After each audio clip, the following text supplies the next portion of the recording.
additional 50, which comes up to about $140 million that you're throwing around. I don't understand this, but here's all I gotta say. Don't go to the damn poker table. Don't go to the blackjack table. Don't go to the slot machine for crying out loud, even if it's only asking you for $1. Don't do it. Stay the hell out of the casino other than your performance. That's another piece of like what Floyd has done with his money after his fight career. Now, there is the lawsuit that Floyd is in with Showtime, and I don't think Al Heyman's a part of the lawsuit, even though he blames Al Heyman in a lot of the lawsuit for stealing his money. We're $340 million. We'll see if anything materializes out of that or if Floyd just spends more money out of his ass. How does he owe you the money? Why don't you just like... Here's what happened. He pre-sold the fight using my likeness to some company in, I think, Dubai or like the Middle East. This is my understanding of it, for $10 million cash. We ended up doing the fight in the States with a different company. That is the company that put on the fight. Stephen S. Smith reveals that Floyd Mayweather, even after earning huge amounts of money during his boxing career, handled his finances poorly and is now dealing with money problems, which has pushed him to step back into the ring again so he can earn cash through new fights. He sold our fight with my name and likeness to someone else in Dubai for $10 million cash. It's our fight, bro. Our deal was 15%. He smoked me. So I got 15% of it. 15% of $10 million is $1.5 million. That company that paid him that money is suing him. I actually don't know the status on that lawsuit. I should check in because he still owes me money, but he has a bunch of legal trouble at the moment that I don't think I'm ever getting the money. He just sold his house in Vegas. Did he really? Yeah. I think he's facing a bunch. Rinsed on that house. He started at $14 million. He custom built the house, by the way, in like 2006. Yeah. Started at 14, reduced to 12, yeah. 10, 8 came on the market. Yeah. And it was a lot of house for 8. Yeah. So for 6.6. Oh, he really got just rinsed. The cost to build that house was 9 or 10. Whoa, he got rinsed. Yeah. Goddamn. It was huge. Goddamn. Who would win in a fight, you or 100 grams?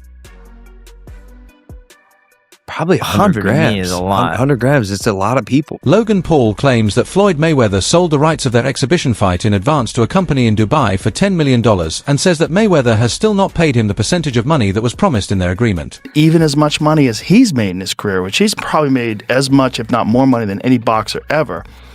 Like, there's all these lawsuits. Like, he hasn't been paying things, and he owes money on this and owes money on that. And it's like, and then he's got to come out of retirement. Yeah, that's tough.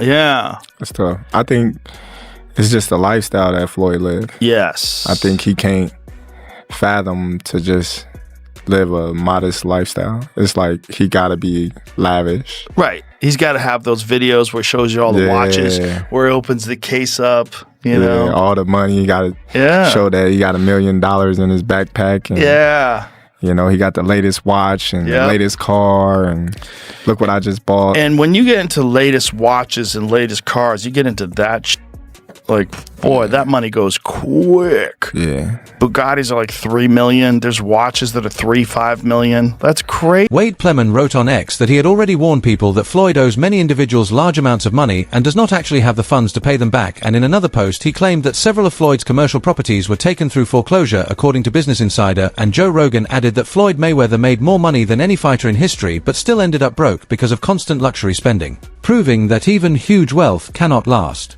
without smart financial control, and even as much. Flipped a house in Florida from 18 to 20 mil, and he's got a place in LA that's like $25 million he's trying to sell now for like 48, which it's funny how now all of a sudden Floyd's trying to sell all of his assets. What does that tell you? He just sold his private plane as well, which I don't know what that went for, but again, he's offloading assets because he's massively in debt and owes people a lot of money.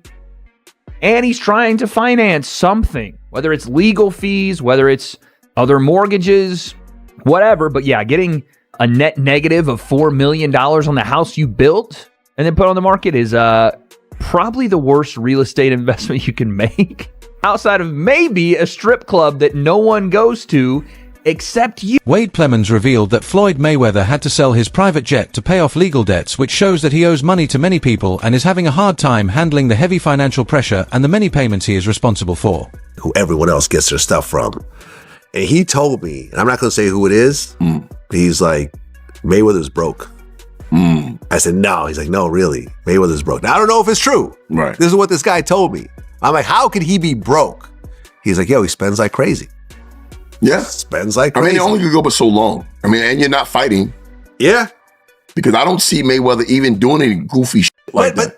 But you would think that your investments would continue to grow. Right. As long as you keep your spending under wraps. Like right now, like I could retire right now. This could be my last interview ever. Right. And with my investments, I invested into a lot of great companies like Google and Amazon and Tesla over the years, and those companies have all grown and continue to grow, right? And I could actually borrow money against my stock portfolio without even selling my. A well-known jeweler claimed that Floyd Mayweather is now broke and said that his very expensive lifestyle and constant luxury spending are the main reasons behind the financial problems he is facing today. You don't want to do what we've seen Mike Tyson do against Jake Paul. You don't want to get in that ring and you haven't driven that car in so long that the engine runs hot, So both these guys, I think they're more than anything, they're trying to show us how serious they are about doing it again against one another. So, Sean, how shocked were you when you found out that Floyd was coming back? Last time he fights is in 2017 against Conor McGregor. The guy has not fought, I said more than a decade, almost a decade, I should have said, in almost a decade. Even when you're Floyd Mayweather, that's got to be a hard thing to do, and especially when you're 49 years old. So there's some really good pros about it. He's done some exhibitions. He's shown that he still has the abilities that he's had. They're clearly not what they used to be, but they're still there, and then beyond that, the fact that he lives a good, clean life. He believed that he was capable of managing the situation and might even gain something positive from the chance presented to him. Nuts. Crazy. I remember Iran Barkley was talking about that. Iran Barkley, when he was in his prime, was hanging out with all these professional athletes, and everybody was getting diamond-crusted chains and this and that, and he was keeping up with these people. Like, you got to keep up with the Joneses. And he just found himself, like, draining all of his money. He was talking about it like that was the biggest detriment to him being able to save any money. They trying to keep up. Yeah. Which I thought was funny when I was listening to this conversation with Chad Ochocinco. He was talking about it. He was like, his jewelry fake. Yeah, he was wearing fake jewelry. But who would know? What's that? Who would know? No one know. Ochocinco. Exactly. It's fake like when jewelry, they look at him, like flying economy. He was sleeping at the stadium, so he didn't have to pay for an apartment. So smart. Yeah. So clever. Wade Plemons shared another post about Floyd, saying he lost $8 million on a house in Vegas, which was confirmed, and Business Insider reported that he took loans worth $54 million at 9% interest that he still has not paid back, and another one of his houses was recently foreclosed. While many believe he also sold his plane and is known for gambling, this situation shows the serious money problems Floyd Mayweather is dealing with and the risky way he spends Joe. Rogan explained that these troubles come from his very expensive lifestyle, where he spent millions on luxury watches, cars, and other costly items, which led to poor money management. Even though he earned more than most fighters in history, these careless purchases left him struggling to pay his debts. Now Floyd is facing possible bankruptcy and owes large amounts to several people. Rogan says this proves that no level of wealth lasts without smart planning, and Floyd's story is a clear warning that even the biggest earners can run into serious financial trouble when their spending goes beyond what they can afford, which makes his situation a strong lesson about handling money responsibly that is truly shocking. Assume that Mayweather was in a similar spot because he made so much cash, and if you invested even in common stocks, you should do pretty well. But, I mean, listen, Mayweather never flies commercial. He's only flying private. So he doesn't own his own plane? I don't think so. I've never seen a Mayweather plane, like a Drake plane. I've never seen that. Not to say that he doesn't. I don't know Mayweather like that. I've never even met him. So I don't know. I mean, you have a lot of properties. You have a lot of money you're constantly spending. Right. I don't know. Remember at one point he said he was buying like the jewelry district building. Yeah, and they said that wasn't true. Was yeah. I don't know, man. I don't know this man's finances, but this guy told me that Mayweather is in financial problems. See, here's the shitty part about actually losing your money when you're on that level and you're, kind of like flossing, showing off. Nobody gives a shit. Like there are people actually praying for you to be broke. DJ Vlad said that Floyd Mayweather's financial situation is surprising when considering the massive amount of money he earned and explained that even simple investments in regular stocks could have helped him build lasting wealth. He also mentioned that Floyd never travels on commercial flights and always uses private jets, even though he does not seem to own one, unlike Drake, who appears to have a personal aircraft. DJ Vlad admitted he has never met Mayweather and does not know the full details of his finances, but pointed out that owning many properties while constantly spending large amounts of money can lead to serious problems. He added that Floyd once purchased a building in a jewelry district and concluded that even someone at Mayweather's level can face clear financial trouble when overspending and constant public attention expose poor money management. Way back, again, 5 years ago now, but that was like the initial rumblings around that fight. And what Floyd did was use Mayweather Promotions to bring them this fight and say, if you'll front us this money, we'll put this fight here. They fronted him the money. He took the money, had the fight at the Hard Rock in Miami with Fanmio instead. That was the company that put it on, Fanmio. And Logan saw none of that front end 10 mil. And the people that paid Floyd the 10 mil never saw a dime back. It's nasty work what he did. But this has been like one of Floyd's MOs, is that he leverages his fight name or his quote unquote assets, and which is what, a lot of wealthy people do. They leverage their assets to take out bigger loans or, whatever. But Floyd does it in such a reckless way that no one ever sees return on it. He just takes money. It isn't a loan. He's stealing. He didn't have provisions in place. I've talked about this, ad nauseum over the last couple of years, but the fact that we actually get some details on this from Logan is hilarious. Our deal was 15%. He smoked me. So I got 15% of it. 15% of $10 million is $1.5 million. Mm-hmm. Also, the fact that Logan agreed to 15%, he's got that manager, Jeff, who says, I make the big deals. He got absolutely rinsed on that deal. But also, Graham has some important information about Floyd Mayweather. And again, his, I wouldn't say shitty business dealings, but how bad he is with money. Let's keep listening. Company that paid him that money is suing him. I actually don't know the status on that lawsuit. I should check in because he still owes me money, but he has a bunch of legal trouble at the moment that I don't think I'm ever getting the money. He just sold this house in Vegas. Did he really? Yeah. I think, he got. Wade Plemons said that Floyd Mayweather has struggled with handling his money since retiring and explained that lawsuits with Showtime along with debts and legal costs have pushed him to sell valuable assets, including his private plane and several properties. He mentioned that while Floyd did earn some profit from flipping houses, the overall outcome shows major losses, including about $4 million lost on a Vegas home, which reflects poor financial choices. Wade also said that Floyd taking exhibition fights such as the bout with John Gotti 3 suggests he is doing it mainly for the money rather than for passion for boxing, and added that ongoing money mismanagement, heavy luxury spending and efforts to deal with debts show that Floyd is finding it difficult to protect the wealth he once built even after earning huge amounts in his career, and these concerns were first being talked about several years ago when the early signs started to appear. Especially given the fact that I think Floyd Mayweather made close to $1 billion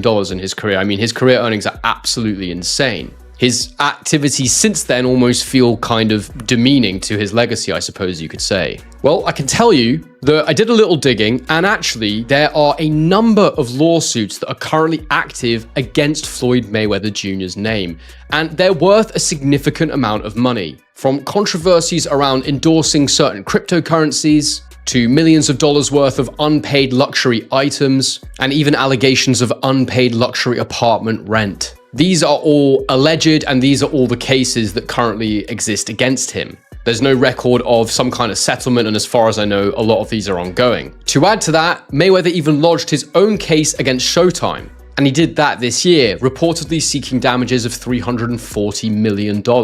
And the allegation there is apparently there's been a misappropriation of his. Described it as one of the most money-driven choices he has ever witnessed, and said he was shocked that Mike Tyson was brought back into the ring after the Jake Paul fight, calling the whole situation strange. As a true boxing fan, Henry the analyst dislikes these one-more-go exhibitions of retired fighters because they focus more on showmanship than the sport itself, especially considering that Floyd Mayweather earned nearly $1 billion during his career, which is an absolutely incredible amount of money. A lot of it is to do with just the basic thing of money. The fact that they both need money. Mayweather probably needs it a little bit more than Pacquiao does, but it's there no matter what. One of the strange truths about this one coming into it is they're both going to be having exhibition bouts in the next couple of months. Pacquiao is randomly taking on Ruslan Provodnikov, who some of you may remember was a champion at 140 pounds. And Mayweather's taking on Mike Tyson of all people. I mean, that's the most money motivated thing I've ever heard. It's utterly bizarre.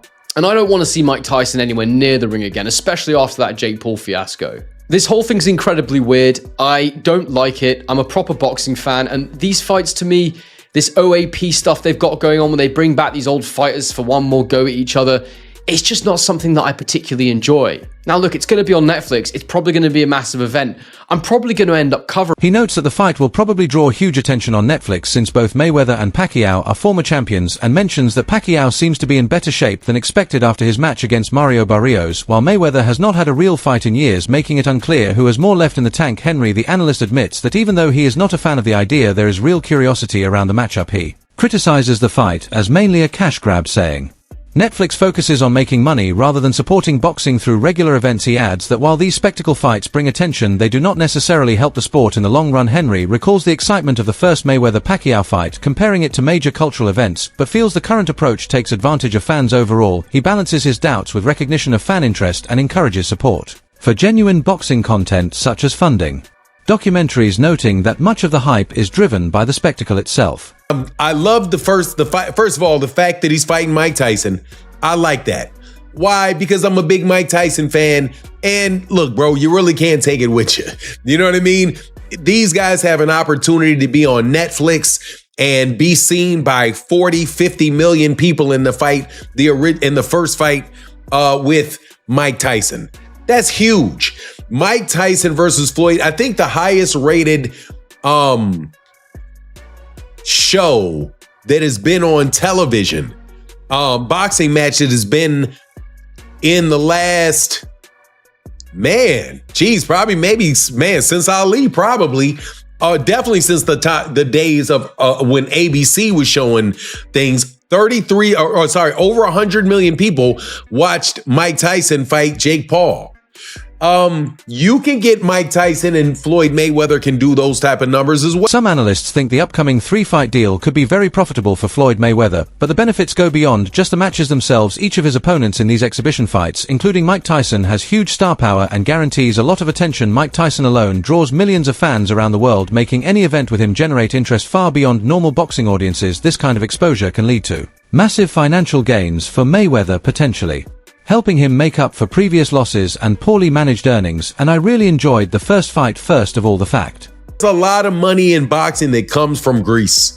Okay, a lot of money is credited to Saudi Arabia for investing in boxing. The 3-fight deal is also designed smartly so Floyd can make money without depending only on traditional pay-per-view sales. Analysts say that even without PPV, the mix of sponsorships, international promotions, and income from live events could be enough to rebuild his wealth. Some believe this could be Floyd's most calculated comeback, yet allowing him to earn millions while also stabilizing his finances after years of lavish spending. In the end, these fights could give Floyd Mayweather a chance to reclaim his status as a top boxing earner and achieve a major financial recovery, and people are watching closely to see if this 3-fight plan can finally fix his long-standing money problems. Look at Mike and Jake, and that did like 108 plus million people, and then I think Terrence and Canelo did like 40-something million people. Huge audience, obviously, but not even half of Mike and Jake. Do you think it's ultimately gets a massive audience? Again, because it is too. If you've got Netflix, you can watch this thing for free. You don't got to shell out $100 for a pay-per-view.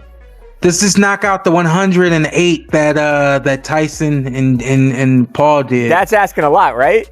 That's asking a lot, because you have a Jake Paul that's crossed. He brings a different kind of crowd. Yeah. Floyd's touched that crowd. Manny, of course, has touched that crowd.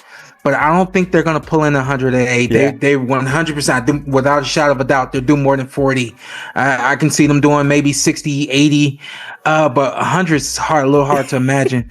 But it is Netflix. He says that Jake Paul draws huge attention and brings in massive crowds, and believes that the upcoming Floyd Mayweather versus Manny Pacquiao fight, while high profile, will not create the same excitement or fan turnout. According to Porter, Jake Paul has a rare ability to energize his audience and create a spectacle that goes beyond just boxing. Not every fighter has this kind of influence or connection with fans. Porter points out that even though Floyd and Manny are boxing legends, today's entertainment in fights relies a lot on personalities who can engage fans, and Jake Paul does this exceptionally well, showing that success in modern boxing isn't just about skill in the ring, but also about connecting with and mobilizing audiences. For example, Mike and Jake together reached over 108 million people.